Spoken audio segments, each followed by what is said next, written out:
ನಮಸ್ಕಾರ. ನನ್ನ ಹೆಸರು ಡಾಕ್ಟರ್ ಮಲರ್ವಿಳಿ ಅಂತ. ನಾನು ಕ್ಲಿನಿಕಲ್ಸ್ ಹಾಸ್ಪಿಟಲ್ BGS ಅಲ್ಲಿ ಎಮರ್ಜೆನ್ಸಿ ಡಿಪಾರ್ಟ್ಮೆಂಟ್ ಹೆಡ್ ಆಗಿ ಮಾಡ್ತಾ ಇದ್ದೀನಿ. ಇವತ್ತು ಮೇ 27th ದಿನ all over the world emergency day ಆಗಿ ಸೆಲೆಬ್ರೇಟ್ ಮಾಡ್ತಾ ಇದ್ದಾರೆ. ಇಂಪಾರ್ಟೆನ್ಸ್ ಏನಕ್ಕಂದರೆ ಎಮರ್ಜೆನ್ಸಿ ಡಿಪಾರ್ಟ್ಮೆಂಟ್ ಈಗ ಸಮೀಪದಲ್ಲಿ ಚೆನ್ನಾಗಿ ಡೆವಲಪ್ ಆಗಿದೆ ಎಲ್ಲ ಕಡೆನೂ. ಆ್ಯಂಡ್ ಎಲ್ಲ ಎಮರ್ಜೆನ್ಸೀಸ್ಗೂ ನೀವು ಬೇಗ ಅವ್ರನ್ನ ಆ ಡಿಪಾರ್ಟ್ಮೆಂಟ್ನ ಅಪ್ರೋಚ್ ಮಾಡಿದರೆ ನಿಮಗೂ ಕರೆಕ್ಟ್ ಚಿಕಿತ್ಸೆ ಸಿಗ್ಬೋದು. ಅದಕ್ಕೋಸ್ಕರ ಅವೇರ್ನೆಸ್ ಕ್ರಿಯೇಟ್ ಮಾಡೋದಕ್ಕೋಸ್ಕರ ಎಮರ್ಜೆನ್ಸಿ ಡೇ ಸೆಲೆಬ್ರೇಟ್ ಮಾಡೋದು. ಎಮರ್ಜೆನ್ಸೀಸ್ ಬಗ್ಗೆ ಕಮ್ಯುನಿಟಿ ಅವೇರ್ನೆಸ್ ತುಂಬ ಇಂಪಾರ್ಟೆಂಟ್. ಯಾವುದಕ್ಕಂದರೆ ಇಂಡಿಯಾದಲ್ಲಿ ಬರೀ 2% ಮಕ್ಕಳಿಗೆ ಮಾತ್ರನೇ ಕಾರ್ಡಿಯಾಕ್ ಪಲ್ಮನರಿ ರಿಸಸ್ಟೇಷನ್ ಅದು CPR ಮಾಡೋದು ಗೊತ್ತಿರುತ್ತೆ. ಬಾಕಿ ಯಾರಿಗೂ ಹಾರ್ಟ್ ಅಟ್ಯಾಕ್ ಅಂದರೆ ಏನು, ಕಾರ್ಡಿಯಾಕ್ ಅರೆಸ್ಟ್ ಅಂದರೆ ಏನಕ್ಕೂ ಹಾರ್ಟ್ ಅಟ್ಯಾಕ್ ಇಮಿಡಿಯೇಟಾಗಿ ದೊಡ್ಡ ಹಾಸ್ಪಿಟಲ್ಗೆ ಹೋಗಬೇಕು, ಈ ಥರ ಇದರ ಬಗೆಯಾಗಿರೋದು ನಾಲೆಜ್ ತುಂಬ ಕಡಿಮೆ ಇದೆ. ಇದರಿಂದ ಕರೆಕ್ಟ್ ಟ್ರೀಟ್ಮೆಂಟ್ ತುಂಬ ಜನಗಳಿಗೂ ಸಿಗ್ತಾ ಇಲ್ಲ. ಸೊ ನಾವು BGS ಕ್ಲಿನಿಕಲ್ಸ್ BGS ಕಡೆಯಿಂದ ಒಂದು ಕ್ಯಾಂಪೇನ್ ರೆಡಿ ಮಾಡ್ತಾ ಇದ್ವಿ. ಈಗ ಕಮ್ಯುನಿಟಿ ವಾಲಂಟಿಯರ್ಸ್ನು ಸೆಲೆಕ್ಟ್ ಮಾಡಿ ಅವ್ರಿಗೂ ಇದರ ಬಗ್ಗೆ ನಾವು ಟ್ರೈನಿಂಗ್ ಕೊಟ್ಟು ಅವರು ಸುತ್ತಮುತ್ತ ಇರೋರಿಗೆ ಯಾರನ್ಕಾவது ಈ ಥರ ಎಮರ್ಜೆನ್ಸೀಸ್ ಬಂದರೆ ಹೌ ಟು ರೆಸ್ಪಾಂಡ್ ಮಾಡಬೇಕಂತ ಅವ್ರಿಗೆ ಟ್ರೈನಿಂಗ್ ಕೊಡ್ತಾ ಇದ್ದೀವಿ. ಸೊ ಕಮ್ಯುನಿಟಿ ನಾಲೆಜ್ ತುಂಬ ಇಂಪಾರ್ಟೆಂಟ್ ಎಮರ್ಜೆನ್ಸಿ ಅಂತ ಗೊತ್ತಾಗುವಾಗೆ. ಯೂಶ್ವಲಿ ಎಮರ್ಜೆನ್ಸಿ ಡಿಪಾರ್ಟ್ಮೆಂಟ್ಗೆ ಬರೋದು ಪೇಷಂಟ್ ಎಲ್ಲ ಥರವಾಗಿರೋದು ಪೇಷಂಟನ್ನು ನಾವು ಟ್ರೀಟ್ ಮಾಡಿರ್ತೀವಿ. ಯಾವುದ್ರೂ ನಾವು ನೋಡಲ್ಲ ಅಂತ ಕಳಿಸಲ್ಲ. ಬಿಕಾಸ್ ಎಮರ್ಜೆನ್ಸೀಸ್ ಯಾವುದಕ್ಕೋಸ್ಕರನೂ ಬರ್ಬೋದು. So we treat all sort of emergencies. ಅದರಲ್ಲಿ ತುಂಬ ಮುಖ್ಯವಾಗಿರೋದು ಟೈಮ್ ಸೆನ್ಸಿಟಿವ್ ಅಂತೀವಿ. ತುಂಬ ಈ ಟೈಮ್ ಒಳಗಡೆ ಆ ಟ್ರೀಟ್ಮೆಂಟ್ ಸಿಕ್ಕಿದ್ರೇ ಆ ನೋಯಿಂದ ಚೆನ್ನಾಗಿ ಟ್ರೀಟ್ಮೆಂಟ್ ಸಿಗ್ಬೋದು. ಆ ಥರ ಎಮರ್ಜೆನ್ಸೀಸ್ ಅಟೆಂಡ್ ಮಾಡೋದು ತುಂಬ ಇಂಪಾರ್ಟೆಂಟ್. ಯಾವುದ್ಯಾವುದಂದರೆ first is heart attack. Heart attack ಅಂದರೆ ಬ್ಲಡ್ಗೆ ಹೋಗೋದು ರಕ್ತನಾಳದಲ್ಲಿ either ಬ್ಲಾಕ್ ಆಗೋದು ಇಲ್ಲ ರಕ್ತ ಕಡಿಮೆ ಆಗೋದು. ಸೊ ಈಗ ಏನಾಗಬೇಕು, ಪೇಷಂಟ್ಗೊಂದು ಎದೆ ನೋವು ಬಂದರೆ ಇಮಿಡಿಯೇಟಾಗಿ ಹೋಗಿ ECG ಮಾಡಿಕೊಂಡು ಅದು ಹಾರ್ಟ್ ಅಟ್ಯಾಕ್ ಅಂತ ಗೊತ್ತಾದರೆ ಆ ಬ್ಲಾಕನ್ನು ರೀಕನಲೈಸ್ ಮಾಡೋದು ತುಂಬ ಇಂಪಾರ್ಟೆಂಟ್. ಇದೆಲ್ಲನೂ 1 ಅವರಿಂದ 1.5 ಅವರ್ ಒಳಗಡೆ ನಡೆದಿದ್ರೆ ಹಾರ್ಟ್ ಅಟ್ಯಾಕಿಂದ ಪೇಷಂಟ್ ಕಂಪ್ಲೀಟಾಗಿ ರಿಕವರ್ ಆಗೋಕ್ಕೆ ಚಾನ್ಸಸ್ ಜಾಸ್ತಿ ಇದೆ. ಇದೇ ಡಿಲೇ ಆಗಿ ಹೋದರೆ ಏನಾಗುತ್ತಂದರೆ ಆಫ್ಟರ್ 1 ಅವರ್ ಆದಮೇಲೆ ಹಾರ್ಟ್ ಮಸಲ್ಸ್ ಬಂದು ಡೆತ್ ಆಗಿಬಿಡುತ್ತೆ. ಆ ಮಸಲ್ಸ್ ರೀಜನರೇಟ್ ಆಗಲ್ಲ. ಸೊ ಹಂಗಿರುವಾಗೆ it is very important. Second is stroke. Stroke ಅಂದರೆ ಬ್ರೈನ್ ಅಟ್ಯಾಕ್ ಅಂತೀವಿ. ಬ್ರೈನ್ಗೆ ಹೋಗೋದು ರಕ್ತನಾಳದಲ್ಲಿ ಬ್ಲೀಡಿಂಗ್ ಇಲ್ಲಾಂದರೆ ಬ್ಲಾಕ್ ಆಗೋದು. ಈಗ ಒಂದು ಬ್ರೈನ್ ಅಟ್ಯಾಕ್ ಅಂತ ಸಿಂಪ್ಟಮ್ಸ್ ಇರೋದು ಒಂದು ವ್ಯಕ್ತಿ ಏನಂದರೆ ಫೇಸ್ ಎಸಿಮೆಟ್ರಿ, ಮೊಗ ಒಂಥರ ಕೋಣಲಾಗಿರೋದು, ಇಲ್ಲ ಒಂದು ಕೈ ಕಾಲು ಬಂದಿಲ್ಲ, ಮಾತೆ ತೊದಲೋದು, ತಲೆ ಸುತ್ತೋದು, ಈ ಥರ ಸ್ವಲ್ಪ ಸಿಂಪ್ಟಮ್ಸ್ ಇರುವಾಗೆ ಇಮಿಡಿಯೇಟಾಗಿ ಹತ್ತಿರ ಇರೋದು ಹಾಸ್ಪಿಟಲ್ಗೆ ಹೋಗಿದ್ರೆ ಅವರು ಸ್ಕ್ಯಾನ್ ಮಾಡಿ ನೋಡ್ತಾರೆ.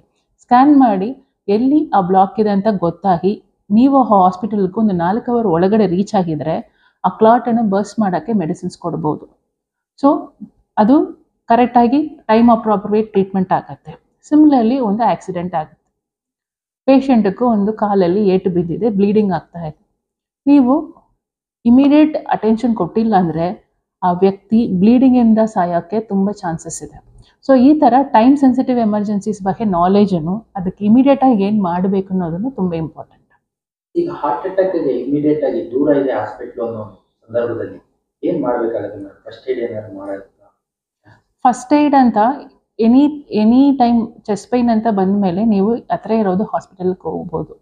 ಅವರು ECG ಮಾಡಿ ಅದು ಹಾರ್ಟ್ ಅಟ್ಯಾಕ್ ಅಂತ ಗೊತ್ತಾದ ಮೇಲೆ ಸ್ವಲ್ಪ ಮೆಡಿಸಿನ್ಸ್ ಕೊಡ್ತಾರೆ. ಅದು ಪ್ರೊಲಾಂಗ್ ಲೈಕ್ ಇಮಿಡಿಯೇಟಾಗಿ ಏನು ಜಾಸ್ತಿ ಹೆಲ್ಪ್ ಆಗಲ್ಲ, but it can buy you some time.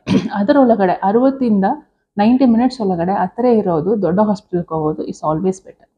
Heart attack symptoms ಏನು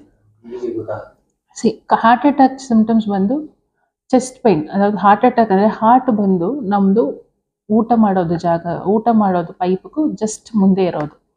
ಸೊ ಈಗ ಹಾರ್ಟ್ ಅಟ್ಯಾಕ್ ಅಂತ ಒಂದು ವ್ಯಕ್ತಿ ಬಂದರೆ ಚೆಸ್ಟ್ ಪ್ರಾಬ್ಲಮ್ ಆಗುವಾಗ ಅವ್ರಿಗೂ ಸಿಂಪ್ಟಮ್ಸು ಚೆಸ್ಟ್ ಪೈನಿಂದ ಹಿಡಿದು ಬೇವ್ರಿಸ್ಬಿಡೋದು, ಉಸಿರಾಡೋಕ್ಕೆ ಕಷ್ಟ ಆಗೋದು, ಹಾರ್ಟ್ ಬೇಗ ಒಡ್ಕೊಳ್ಳೋ ಥರ ಇರೋದು, ಮತ್ತು ನೆಕ್ ಆರ್ಮ್ಸ್ ಪೇಯ್ನ್ ಬರೋದು, ಸಮ್ಟೈಮ್ಸ್ ಸಿಂಪಲ್ ಹಾರ್ಟ್ ಬರ್ನ್ ಥರನೂ ಬರ್ಬೋದು. ಈಗ ಗ್ಯಾಸ್ಟ್ರೈಟಿಸ್ ಥರನೂ ಸಿಂಪ್ಟಮ್ಸ್ ಬರ್ಬೋದು.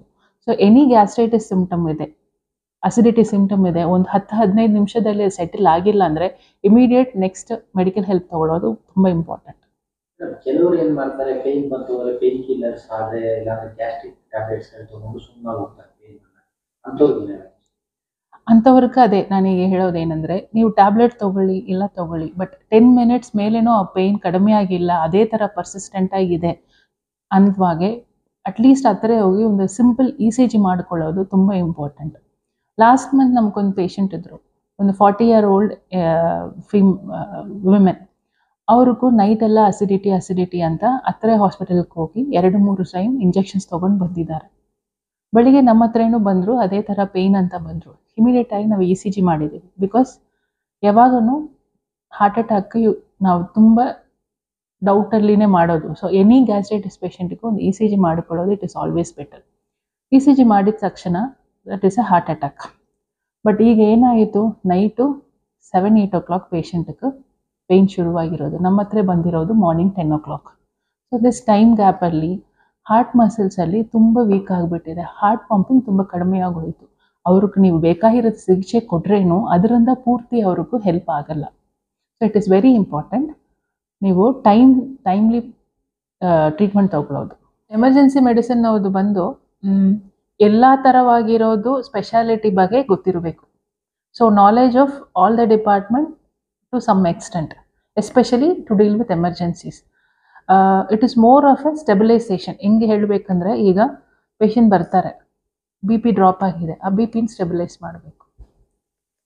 ಹಾರ್ಟ್ ಅಟ್ಯಾಕ್ ಆಗಿ ಬಂದಿರ್ತಾರೆ, ECG ಇರುತ್ತೆ, ಆ ಪೇಷಂಟಿಗೂ ಇನಿಷಿಯಲ್ ಸ್ಟೆಬಿಲೈಸೇಷನ್ ಏನು ಟ್ರೀಟ್ಮೆಂಟ್ ಬೇಕೋ ಮಾಡಿ ಪೇಷಂಟ್ನು ಕ್ಯಾತ್ ಲ್ಯಾಬ್ ಶಿಫ್ಟ್ ಮಾಡಬೇಕು. ಈ ಥರ ಎಲ್ಲ ಥರ ಸ್ಪೆಷಾಲಿಟಿಗೆ ಇನ್ಕ್ಲೂಡ್ ಆಗಿರೋದು ಎಮರ್ಜೆನ್ಸೀಸ್ನು ನಾವು ಟ್ರೈನ್ ಆಗಿರ್ತೀವಿ. ಈಗ ಕಮ್ಯುನಿಟಿ ಅವೇರ್ನೆಸ್ಗೋಸ್ಕರ ನಾವು ತುಂಬ ಪ್ರೋಗ್ರಾಮ್ಸ್ ಆಲ್ರೆಡಿ ಮಾಡಿದ್ದೀವಿ, ಮಾಡ್ತಾನೂ ಇರ್ತೀವಿ. ಇದು ಬರೀ ತುಂಬ ಸ್ಕೂಲ್ಗಳಿಗೆ ಹೋಗಿ ಟೀಚರ್ಸ್ಗಳಿಗೂ ಬೇಸಿಕ್ CPR ಕಾರ್ಡಿಯೋಪಲ್ಮನರಿ ರಿಸಸಿಟೇಷನ್ ಬಗ್ಗೆ ಟ್ರೈನಿಂಗ್ ಕೊಟ್ಟಿರ್ತೀವಿ. ಮಲ್ಟಿಪಲ್ ಅಪಾರ್ಟ್ಮೆಂಟ್ಸಲ್ಲಿ ಹೋಗಿ ಟ್ರೈನಿಂಗ್ ಕೊಡ್ತಾ ಇದ್ದೀವಿ. ಕಾಲೇಜಸ್, ದೊಡ್ಡ ಕಾಲೇಜಸಲ್ಲಿ 300-400 ಸ್ಟೂಡೆಂಟ್ಸ್ಗೆ ಅವ್ರ ಹತ್ರ ಎಲ್ಲರಿಗೂ ಟ್ರೈನಿಂಗ್ ಕೊಡ್ತಾ ಇದ್ದೀವಿ. So we are going to continue with this process. Whenever possible ಯಾರ್ಯಾರಿಗೆಲ್ಲ ಟ್ರೈನಿಂಗ್ ಕೊಡಬೇಕು, we are going to go ahead and give them training. In ಫ್ಯೂಚರಲ್ಲಿ we have multiple plans to people voluntarily coming in and asking for training. That discussions are in place. ಈಗ ಒಂದು emergency patient, ಅದಾದ ಒಂದು ವ್ಯಕ್ತಿ ಒಂದು accident ಆಗಿ ಬಿದ್ದಿದ್ದಾರೆ, ಇಲ್ಲ ಪ್ರಜ್ಞೆ ಇಲ್ಲದ ಅಲ್ಲಿ ಬಿದ್ದಿದ್ದಾರೆ. ಏನು ನೀವು ಮಾಡ್ಬೋದು, ಏನು ನೀವು ಮಾಡಬಾರ್ದು. ಫಸ್ಟ್ ಥಿಂಗ್ ಇಸ್ ಪ್ಯಾನಿಕ್ ಆಗಬಾರ್ದು. ಯಾವುದೇ ರೀತಿಗೂ ಪ್ಯಾನಿಕ್ ಆಗಿಬಿಟ್ಟು ಗುಪ್ಪು ಕಟ್ಕೊಂಡು ಆ ಪೇಷಂಟ್ಗೂ ಗಾಳಿ ಸಿಕ್ಕಿಲ್ಲ ಅದು ಮಾಡಬಾರ್ದು ಒಂದು. ಸೆಕೆಂಡ್ ಥಿಂಗ್ ಬಂದು, ಪೇಷಂಟ್ ಪ್ರಜ್ಞೆ ಇಲ್ಲದಿದ್ದರೆ ತುಂಬ ಜನಗಳು ಇಟ್ ಈಸ್ ವೆರಿ ಕಾಮನ್ ನೀರು ಕೊಡ್ತಾರೆ. ಯಾವಾಗಲೂ ಒಂದು ವ್ಯಕ್ತಿಗೆ ಪ್ರಜ್ಞೆ ಇಲ್ಲ ಅಂದರೆ ಬಾಯಿ ಮುಳಿಯಕ ಏನು ಕೊಡಬಾರ್ದು. ನೀರು, ಸಕ್ಕರೆ, ಚಾಕ್ಲೇಟ್ಸ್ ಯಾವುದನ್ನು ಕೊಡೋಕೆ ಹೋಗ್ಬಾರ್ದು. ಪ್ರಜ್ಞೆ ತಪ್ಪಿರುವಾಗ ಪೇಷಂಟ್ಗೂ ನುಂಗೋದು ಶಕ್ತಿ ಕಡಿಮೆಯಾಗಿರುತ್ತೆ. ನೀವು ಕೊಡೋದು ಈ ಪದಾರ್ಥಗಳು ಊಟದ ಪೈಪಿಗೆ ಬದಲು ಏರ್ ಹೋಗೋದು ಪೈಪಲ್ಲಿ ಹೋದರೆ ಅದು ಜೀವಕ್ಕೆ ಅಪಾಯ ಆಗುತ್ತೆ. So very important point is, ಪ್ರಜ್ಞೆ ತಪ್ಪಿರೋರು ಯಾರಿಗೂ ಬಾಯಿಂದ ಏನು ಕೊಡೋಕೆ ಹೋಗಬೇಡಿ. ಸೆಕೆಂಡ್ ಥಿಂಗ್, ಅವರು ನೀಟಾಗಿ ಸ್ಟ್ರೈಟಾಗಿ ಮಲಗಿಸ್ಬಿಟ್ಟು ಹತ್ತಿರ ಇರೋದು ಮೆಡಿಕಲ್ ಹೆಲ್ಪ್, ಒಂದು ಆ್ಯಂಬುಲೆನ್ಸ್ ಆಗಿರಲಿ ಇಲ್ಲ ಒಂದು ಹಾಸ್ಪಿಟಲ್ ಆಗಿರಲಿ ಕರ್ಕೊಂಡು ಹೋಗ್ಬೋದು. ಸೆಕೆಂಡ್, ಈಗ ಒಂದು ಆಕ್ಸಿಡೆಂಟ್ ಪೇಷಂಟ್ ನೋಡಿರ್ತೀರ, ತುಂಬ ಏಟು ಬಿದ್ದಿದೆ, ತುಂಬ ನೋಡಿಗೆ ಗೊತ್ತಾಗುತ್ತೆ ಅವ್ರಿಗೆ ಕಾಲು ಮುರಿದೋಗಿರ್ಬೋದು. ಆ ಥರ ಇರುವಾಗ ಹತ್ತಿರ ಇರೋದು ಆ್ಯಂಬುಲೆನ್ಸಸ್ ಕರೆದ್ರೆ ಅವರು ಪ್ಯಾರಾಮೆಡಿಕ್ಸ್ ಅಂತ ಇರ್ತಾರೆ, ಅವರು ಟ್ರೈನ್ ಆಗಿರ್ತಾರೆ, ಅವರು ಪ್ರಾಪರಾಗಿ ಅವ್ರನ್ನು ಮೂವ್ ಮಾಡಿಕೊಂಡು ಹತ್ತಿರ ಇರೋದು ಹಾಸ್ಪಿಟಲ್ಗೆ ಹೋಗ್ತಾರೆ. ಥರ್ಡ್ ಥಿಂಗ್, ಚೆಸ್ಟ್ ಪೇನ್ ತುಂಬ ಕಾಮನ್ ಆಗಿ ನಾವು ನೋಡೋದು ಬಂದು ಹಾರ್ಟ್ ಅಟ್ಯಾಕ್, ಉಸಿರಾಡೋಕ್ಕೆ ಕಷ್ಟ, ದೆನ್ ಸ್ಟ್ರೋಕ್ಸ್, ಇದೆಲ್ಲನೂ ಬಂದು ಯೂಶ್ವಲಿ ಯಾವುದಾದ್ರು ಹಾಸ್ಪಿಟಲ್ಗೆ ಹೋದರೆ ಅವರು ಸ್ಕ್ಯಾನ್ ಮಾಡೋದು, ECG ಮಾಡೋದು ಅದೆಲ್ಲ ಮಾಡಿಬಿಟ್ಟು ನಿಮ್ಗೆ ಆಗಿರೋದು ಏನು ಮಾಡಬೇಕಂತ ಹೇಳ್ತಾರೆ. ಇನ್ನೊಂದು ನಾವು ತುಂಬ ಅಬ್ಸರ್ವ್ ಮಾಡಿರೋದು ವಿಷಯಗಳು ಬಂದು ಫಿಟ್ಸ್ ಬಂದಿರೋದು ಪೇಷಂಟ್. ಫಿಟ್ಸ್ ಬಂದು ಒಂದು ಪೇಷಂಟ್ ಬಿದ್ದಿದ್ರೆ ಹೋಗಿ ಕೀ ಕೊಡೋದು, ಮೆಟಲ್ ಆಬ್ಜೆಕ್ಟ್ಸ್ ಕೊಡೋದು ಅದೆಲ್ಲ ಏನು ಕೊಡಬಾರ್ದು. ಪೇಷಂಟಿಗೂ ಏನು ಕೊಟ್ಟಿಲ್ಲ ಅದು ಲೆಫ್ಟ್ ಸೈಡು ತಿರುಗಿಸಿ ಮಲಗಿಸ್ಬಿಡ್ಬೇಕು, ತಲೆ ಕೆಳಗಡೆ ಬಿಟ್ಟು ಮಲಗಿಸ್ಬಿಡಬೇಕು. ಬೇರೆ ಏನಾದರೂ ಕೊಡೋಕೆ ಹೋದರೆ ಅದರಿಂದ ಅವ್ರಿಗೆ ಡ್ಯಾಮೇಜ್ ಆಗೋದು ಜಾಸ್ತಿ ಆಗೋದು ಬಿಟ್ಟು ಅವ್ರಿಗೆ ಅದು ಏನು ಹೆಲ್ಪ್ ಆಗಲ್ಲ.